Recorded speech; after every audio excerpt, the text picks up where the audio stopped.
All right, here's part 3 of our early republic review. Let's talk about Jefferson. Jefferson was our 3rd president, one of my favorite presidents.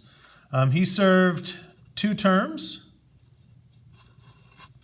and was what political party? He was Democratic Republican. This is the first time power has shifted political parties from Federalists with John Adams and the association with George Washington. Even though he didn't claim to be in a political party, he favored the Federalists. John Adams was a Federalist. This is the first time that political parties have changed hands in the White House. This is a big deal for us. A couple things that happened under Jefferson. Louisiana Purchase and Marbury Madison share a significant date, and that date is 1803. Both of those 2 important events happened in 1803. Marbury versus Madison, of course, establishes judicial review.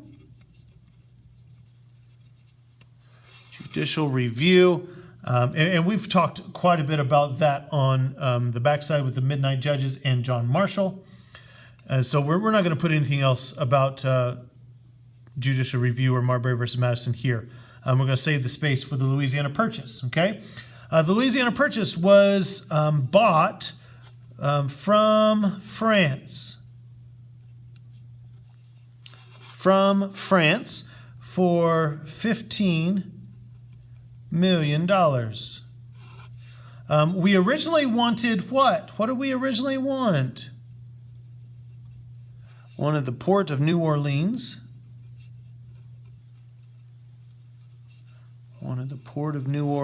And then, so we offered them $10 million for New Orleans, and they were like, well, you can have the entire territory for 15. And we said, deal. Which is a great real estate purchase for us. Who did we send to explore? Lewis and Clark were sent to explore.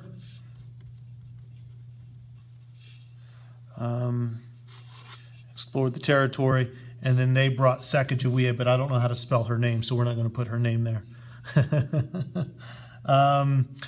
Let's see. So Lewis and Clark, Louisiana Purchase. The Louisiana Purchase, one more thing about it is it doubled the size of the U.S. Okay, it doubled the size of the U.S., and that's pretty important there. Okay, the next thing is the Embargo Act. Okay, Jefferson made an embargo, and he, in doing so, he thought he was going to prove a point to Britain and France. And so what he did was he signed this embargo, and what that did was prohibit trade with any country. Prohibit trade with any country. Okay, and he did that to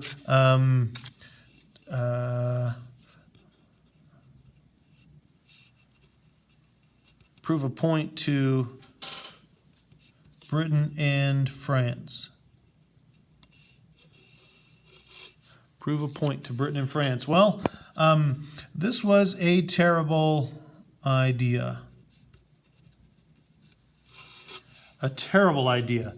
It almost killed the United States economy.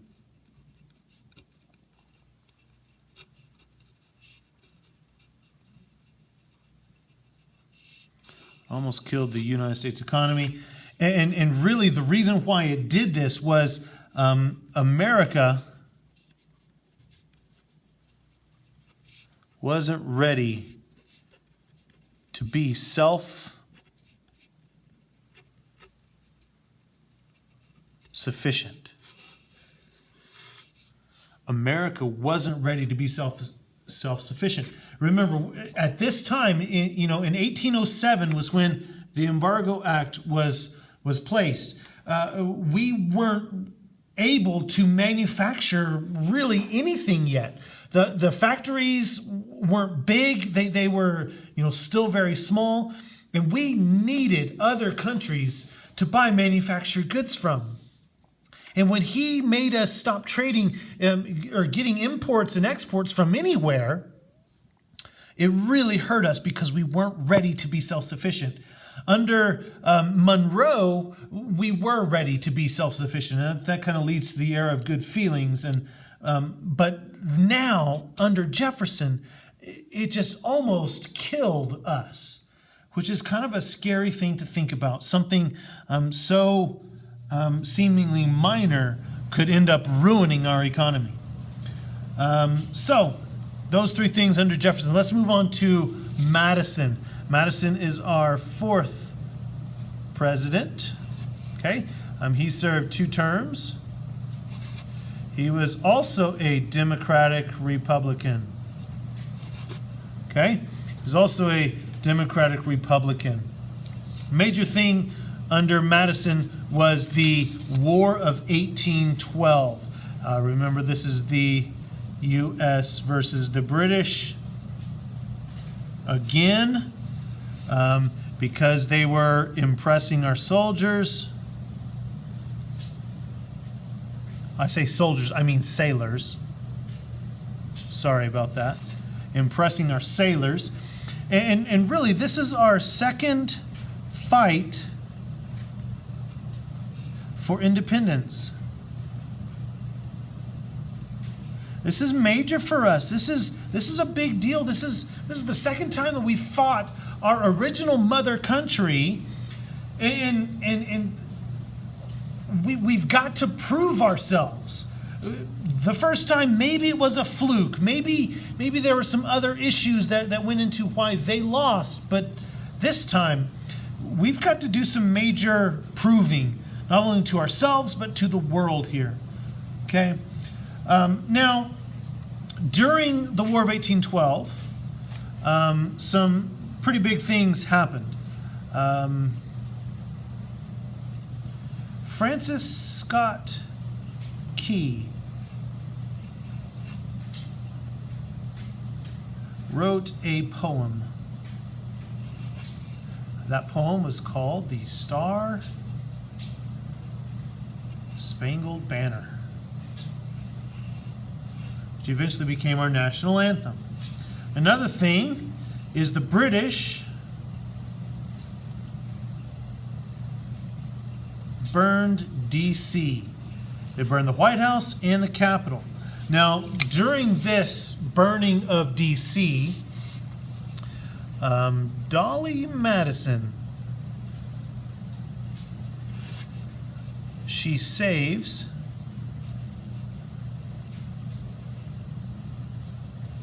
Washington's portrait. Okay. Remember, that was important because Washington had died about 13, 14 years earlier than this.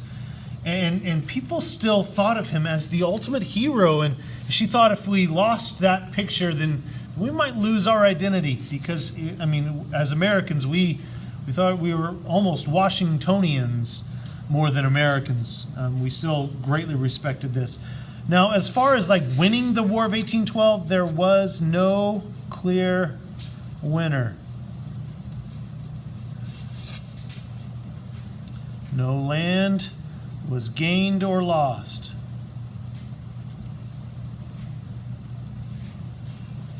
Okay. What ended the war was the Treaty of Ghent. The Treaty of Ghent.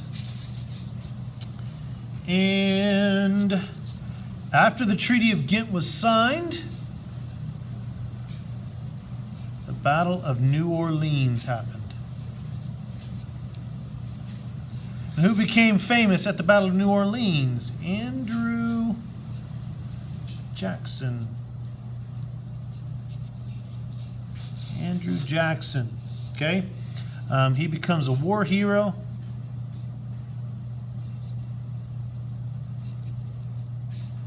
Becomes a war hero because he whooped the British. I mean, he whooped them. I don't know how else to put that. Okay, he whooped them, and so he becomes famous from that. He also becomes our 7th president, just to let you know. Okay, let's move on to James Monroe. Let's move on to James Monroe. James Monroe is the 5th president. He served 2 terms as well. He was also a Democratic Republican. Crud, and there's the bell. During his presidency, we call this the era of good feelings. Okay, and that's because we are able to kind of sustain ourselves with an increased nationalism. Remember, this is pride in your nation. This is pride in your country. Another thing that happened is we got Florida through the Adams-Onis Treaty.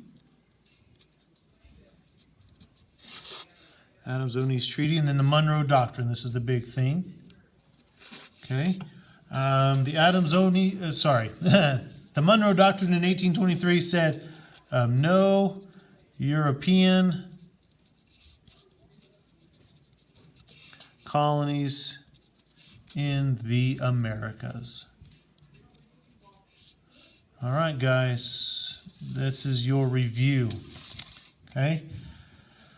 So, know all of this. It's a lot, I know, but you guys know this.